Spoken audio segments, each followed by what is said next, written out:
Assalamualaikum warahmatullahi wabarakatuh. Bersyukur kita panjatkan kehadirat Allah Subhanahu wa taala, di mana pada kesempatan kali ini kita masih diberikan kesempatan untuk mempresentasikan hasil kerja kami. Selawat serta salam tak lupa pula kita kirimkan kepada Muhammad sallallahu alaihi wasallam, nabi yang telah mengutus kita dari alam gelap gulita menuju alam yang terang benderang seperti saat ini.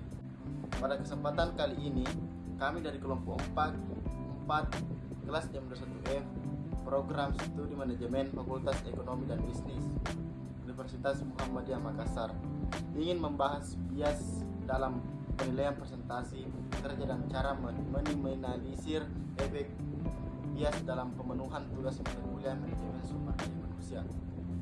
Adapun nama-nama anggota dari kelompok kami yaitu pertama saya sendiri Salman, yang kedua Muhammad Fadli, yang ketiga Fahir Asania, yang keempat Marwa Latif, yang kelima Nur Amelia, yang keenam Rini Yuliana, yang ketujuh Bibit Astuti.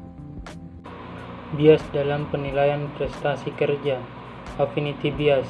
Bias ini terjadi ketika perusahaan merekrut orang-orang yang memiliki kesamaan dengan mereka. Misalnya pemimpin perusahaan ini menyukai film horor, lalu orang-orang yang direkrutnya hanyalah para pecinta horor, tidak menilai kemampuan yang dimiliki. Padahal seharusnya ketertarikan akan sesuatu tidak menjadi faktor diterima atau tidaknya kandidat, karena hal ini tidak akan membuat tim berkembang dan beragam. Confirmation bias. Ketika melakukan perekrutan, confirmation bias biasanya terjadi ketika tim perekrut melihat CV dan menilai kandidat berasal dari daerah mana, sekolah mana, dan lain-lain. Misalnya kandidat berasal dari daerah kota terkenal banyak malingnya, kemudian tim perekrut menilai kandidat tersebut berpotensi sebagai maling. Attribution bias. Bias atribusi terjadi ketika seseorang dinilai atas interaksi yang singkat dan baru saja terjadi. Misal, tim perekrut mewawancarai B yang terlihat kaku dan sinis, lalu menganggap B adalah orang yang tidak sopan. Padahal B merupakan seseorang yang menjadi kaku dan sinis jika gugup. Confirmation bias. Ketika melakukan perekrutan, confirmation bias biasanya terjadi ketika tim perekrut melihat CV dan menilai kandidat berasal dari daerah mana, sekolah mana, dan lain-lain. Misalnya, kandidat berasal dari daerah kota yang terkenal banyak malingnya. Kemudian, tim perekrut menilai kandidat tersebut berpotensi sebagai maling. Selanjutnya ada the halo effect. Bias ini terjadi ketika seseorang yang telah melakukan sesuatu yang terlihat menakjubkan harus direkrut. Misalnya, seseorang itu adalah anak dari aktor ternama, kemudian perusahaan memilihnya tanpa mempertimbangkan faktor-faktor yang lebih penting. Selanjutnya ada the horns effect. Bias ini adalah kecenderungan orang-orang harus melihat seseorang secara negatif setelah mengetahui hal yang tidak baik tentangnya. Misalnya, ketika rapat, seseorang terlihat tidak fokus dan sibuk dengan handphonenya tanpa menanyakan kondisi yang dihadapi. Orang-orang harus melihatnya bahwa ia orang yang tidak menghargai sesama, padahal bisa jadi ia sedang mengawasi pasangannya yang tengah sakit parah. Dan selanjutnya lagi ada contrast effect. Efek kontraks ini terjadi ketika membandingkan antara dua orang. Misalnya terdapat dua orang yang melaporkan kinerjanya kepada pimpinan. A memberikan laporan yang baik sedangkan B tidak. A kemudian dianggap memiliki performa yang jauh lebih baik dibandingkan B. Gender bias. Bias terhadap gender sering terlihat di tempat kerja, membandingkan gender yang satu dengan yang lainnya, padahal tidak relevan. Misalnya karena perusahaan bekerja di bidang mode pakaian, kandidatnya lebih banyak wanita, padahal kemampuan tidak relevan dengan gender dari seorang kandidat.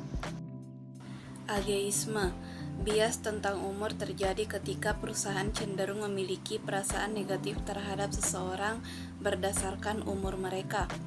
Misalnya terdapat pelamar berumur 50 tahun, kemudian tanpa mempertimbangkan kemampuan dan pengalaman, pelamar tersebut langsung ditolak.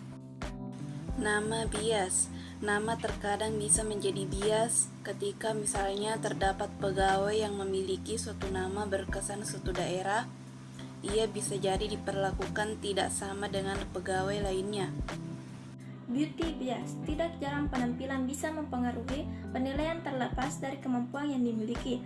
Hanya karena seseorang terlihat tampan atau cantik, bisa dipercaya orang-orang bahwa seorang itu lebih kompeten. Height bias. Tidak hanya penilaian terhadap penampilan dan nama, tinggi badan juga bisa terjadi. Misalnya, seseorang dengan tinggi tertentu merupakan seseorang yang berpotensi menjadi CEO. Anchor bias. Hal ini biasanya terjadi ketika perekrutan. Misalnya terdapat pelamar A yang meminta gaji jauh lebih rendah daripada pelamar B. Kemudian perusahaan hanya berfokus pada aspek itu saja dan mengesampingkan aspek Nonverbal bias. Bahasa tubuh yang dibuat seseorang terkadang menjadi penilaian yang tidak masuk akal juga. Misal ketika rapat, terdapat seseorang yang selalu melipat tangannya. Orang-orang kemudian menilai ia tidak menyetujui apa yang terjadi pada rapat itu. Padahal bisa jadi itu hanya kebiasaan saja. Selanjutnya, authority bias. Biasanya bias otoritas terjadi ketika perusahaan sudah ada hierarki yang hanya mengikuti apa kata pimpinan. Padahal bisa saja pendapat seseorang yang memiliki otoritas tidak selalu benar dan solutif. Overconfidence bias. Bias ini terjadi ketika misalnya perekrutan terdapat kandidat yang terlalu percaya diri akan kemampuannya.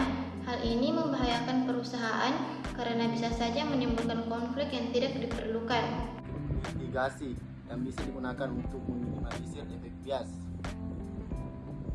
yaitu sebagai pemimpin, agar bias tidak terus terjadi di tempat kerja adalah mengenalinya sebelum melakukan pencegahan. Selain membuat orang-orang menjadi tidak salah menilai, perlakuan ini akan membantu tim untuk membangun tempat kerja yang lebih beragam dan inklusif. Itulah atas dari kelompok saya.